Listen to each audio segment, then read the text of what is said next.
Hello students, इस video में हम लोग पैसिव वॉइस का प्रयोग ट्रांसलेशन में किस प्रकार से करते हैं इसके विषय में अध्ययन करेंगे। इसके पहले वाले वीडियो में प्रेजेंट इंडेफिनिट टेंस और पास्ट इंडेफिनिट टेंस का पैसिव वॉइस में ट्रांसलेशन कैसे बनाया जाता है उसके विषय में जानकारी दी गई। यहाँ फ्यूचर इंडेफिनिट टेंस की बात हो रही है। Use of passive voice future indefinite tense. शुरू के कुछ वाक्यों के अंतर्गत एक्टिव में भी बनाया गया, पैसिव में भी बनाया गया। एक्टिव से पैसिव बनाना आप जानते ही हैं। अगर कुछ उलझन है तो एक्टिव से पैसिव बनाने वाले ग्रामर पोर्शन पर जाइए, विधिवत वहां पर आपको मिल जाएगा। एक्टिव में वह पत्र नहीं लिखेगा, वह पत्र नहीं लिखेगा। He will not write a letter. ये एक्टिव वॉइस में जब काम करने वाले यानी सब्जेक्ट के स्थान पर होता है, उसके बाद वर्ब होता है, उसके बाद ऑब्जेक्ट होता है, तो ऐसे वाक्यों को एक्टिव वॉइस में कहते हैं। लेकिन जब ऑब्जेक्ट पहले आ जाए, उसके बाद वर्ब आए, तब सब्जेक्ट लिखा जाए, वो पैसिव वॉइस में होता है। He will not write a letter. Passive पत्र उसके द्वारा नहीं लिखा जाएगा, पत्र उसके द्वारा नहीं लिखा जाएगा। A letter will not be written by him. A letter will not be written by him. दूसरा एक्टिव में मैं फल खाऊंगा। एक्टिव वॉइस में मैं फल खाऊंगा। I shall eat fruits. I shall eat fruits. Passive voice में फल मेरे द्वारा खाए जाएंगे। Fruits will be eaten by me. Passive voice में फल मेरे द्वारा खाए जाएंगे। Fruits will be eaten by him. तीसरा एक्टिव में तुम मुझे बधाई दोगे। You will congratulate me. तुम मुझे बधाई दोगे। You will congratulate me. Passive में मुझे तुम्हारे द्वारा बधाई दी जाएगी। I shall be congratulated by you. I shall be congratulated by you. चौथा का एक्टिव वॉइस है तुम हिंदी नहीं पढ़ोगे। You will not read Hindi. तुम हिंदी नहीं पढ़ोगे। You will not read Hindi. Passive voice में हिंदी तुम्हारे द्वारा नहीं पढ़ी जाएगी। Hindi will not be read by you. Hindi तुम्हारे द्वारा नहीं पढ़ी जाएगी। Hindi will not be read by you. क्या वह पत्र लिखेगा।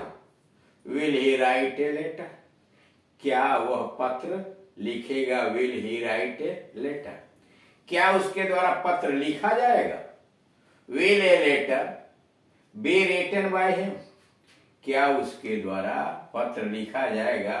Will a letter be written by him. किताबें कौन फाड़ेगा। Who will tear the books. किताबें कौन फाड़ेगा। Who will tear the books. किताबें किसके द्वारा फाड़ी जाएंगी। By whom will the books be torn. किताबें किसके द्वारा फाड़ी जाएंगी। By whom will the books be torn. सांप मारा जाएगा। The snake will be killed. सांप मारा जाएगा। The snake will be killed. कागज नहीं बेचा जाएगा। Paper will not be sold. कागज नहीं बेचा जाएगा। Paper will not be sold.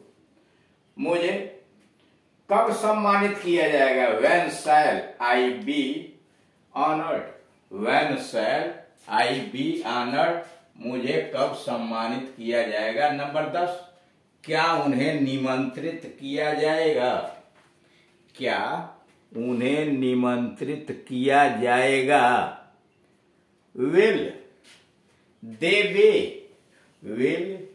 Be invited.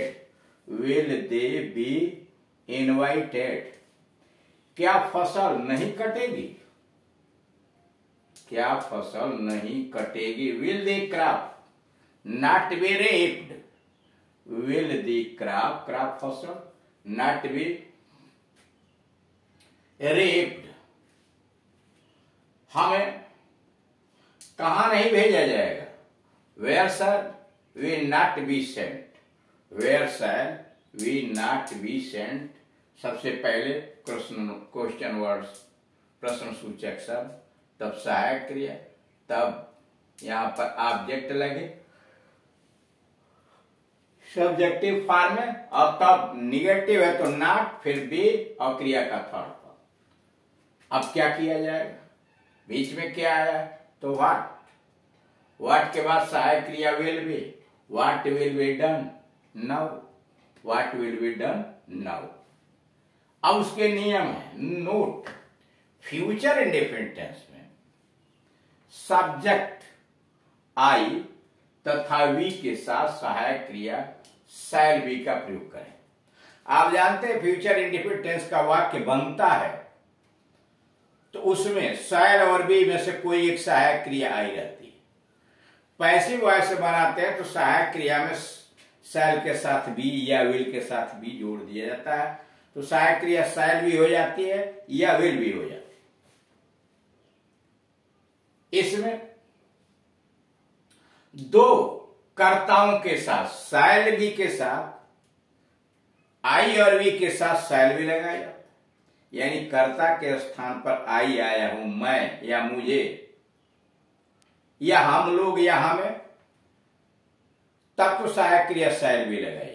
इनके अलावा सिंगुलर प्लूरल कोई भी सब्जेक्ट हो तो उनके साथ विल भी लगाइए, सामान्य प्रयोजन में, सामान्य लहजे में।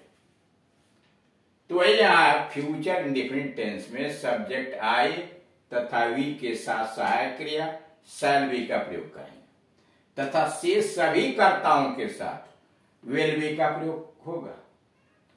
फ्यूचर इंडेफिनिट टेंस, अब यहां नीचे रूल्स लिखे गए हैं। फ्यूचर इंडेफिनिट टेंस में अगर सेंटेंस असर्टिव है और अफर्मेटिव में, यानी फ्यूचर इंडेफिनिट टेंस का वाक्य दिया गया हो असर्टिव में और वह भी असर्टिव के साथ साथ अफर्मेटिव है, तो फार्मूला क्या होगा पैसिव वॉइस में ट्रांसलेशन बनाने का अथवा एक्टिव से पैसिव बनाने का? सबसे पहले ऑब्जेक्ट लिखिए, लेकिन ऑब्जेक्ट जब आप लिखेंगे तो उसका जो रूप होगा वह नॉमिनेटिव केस में होगा, सब्जेक्टिव फॉर्म में होगा। यानी मुझे अगर आया तो यहां आई लिखेंगे, समझ रहे ना? यानी इसका जो फॉर्म होगा, केस होगा, वह कर्ता कारक में होगा। फिर उसके अनुसार सहायक क्रिया विल बी या शैल बी। आप जानते हैं फ्यूचर टेंस में विल और शैल पहले से लगा होता है, बी बढ़ा देते हैं तो हो जाएगा विल बी और शैल बी, तो ऑब्जेक्ट प्लस विल बी या शैल plus third form of the verb, क्रिया का तीसरा रूप, third form of the verb. फिर अपनी तरफ से बाई जोड़ेंगे और बाई के बाद सब्जेक्ट आएगा। सब्जेक्ट के आगे देख रहे हैं कोष्टक में लिखा हुआ है पैसिव, मतलब वहां जो आप सब्जेक्ट लिखेंगे उसका जो केस होगा वह ऑब्जेक्टिव होगा, यानी ऑब्जेक्टिव कर्म कारक के रूप में लिखेंगे। यानी अगर मेरे द्वारा है तो बाई में पैसिव वॉइस, उसके द्वारा तो बाई हिम, और बाकी अगर वाक्य के अंतर्गत तो दूसरे शब्द आए हैं तो उनकी अंग्रेजी बाद में लिखेंगे। Rule number 2, future indefinite tense assertive हो लेकिन उस असर्टिव में निगेटिव में आया हुआ, यानी फ्यूचर इंडेफिनिट टेंस का सेंटेंस है लेकिन वह असर्टिव का निगेटिव है, तब क्या होगा? तो सबसे पहले ऑब्जेक्ट रखिए, केस क्या होगा? सब्जेक्टिव फॉर्म, फिर सहायक क्रिया विल नॉट बी अथवा शैल नॉट बी में कोई एक, आई और वी अगर कर्ता के स्थान पर तो शैल नॉट बी लगाइए, बाकी सबके साथ विल नॉट बी। उसके बाद क्रिया का थर्ड फॉर्म, फिर बाई, फिर सब्जेक्ट। सब्जेक्ट जो आएगा वो क्या होगा? उसका केस जो होगा ऑब्जेक्टिव होगा, कर्म कारक के रूप में होगा, और अगर वाक्य में दूसरे शब्द आए हुए हैं जो शेष हैं तो उनकी अंग्रेजी उसके बाद में लिखेंगे। Rule number 3, future indefinite tense के इंट्रोगेटिव सेंटेंस अगर आया है और बिगिनिंग विथ क्या, अगर क्या से प्रश्न शुरू करा, ट्रांसलेशन बनाने को दिया गया है और फ्यूचर इंडेफिनिट टेंस का वाक्य है, लेकिन वह प्रश्नवाचक है, इंट्रोगेटिव है, और वह प्रश्न क्या से शुरू किया है, तो उसके लिए सबसे पहले विल या शैल लिखिए, फिर ऑब्जेक्ट रखिए। वह ऑब्जेक्ट का जो केस होगा वो सब्जेक्ट में होगा, सब्जेक्टिव फॉर्म में होगा। फिर बी लगाइए और क्रिया का third form of the verb, फिर बाई और सब्जेक्ट लिखिए। सब्जेक्ट का जो यहां रूप होगा वो ऑब्जेक्टिव केस में होगा, प्लस अदर वर्ड्स, दूसरे शब्द, will oblique shall plus object plus be plus third form of the verb, by plus subject other words. Future indefinite tense के interrogative with interrogative word in between का future indefinite tense का वाक्य है, लेकिन वह interrogative है और बीच में प्रश्नसूचक शब्द व्हेन, वेयर, व्हाई इत्यादि आया हुआ, तो फार्मूला क्या होगा?